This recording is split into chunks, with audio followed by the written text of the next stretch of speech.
I've been powering my entire homestead for over a week on this Zendir Super Base V 4600.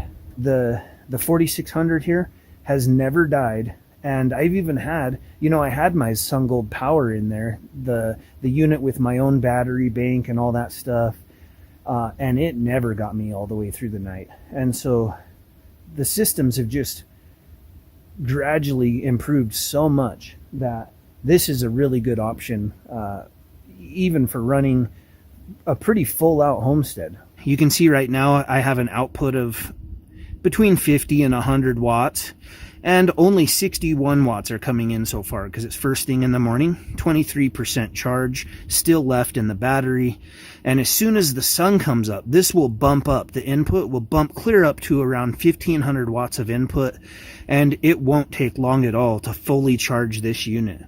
I just simply bump the AC button and that turns on all 4 of these outlets. They have their own Zen output also. This would power your AC unit or a washer dryer. This is 220, so this is or 240, 220. This is a split.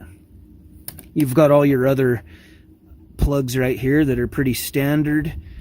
You can bump this Wi-Fi button and connect the app, which is really nice. That's another cool thing about these Zendirs is you can monitor the system, and you just with the tap of your app, you can turn it on, turn it off, turn the LEDs on, change the LEDs, etc. Hopefully you found the video helpful.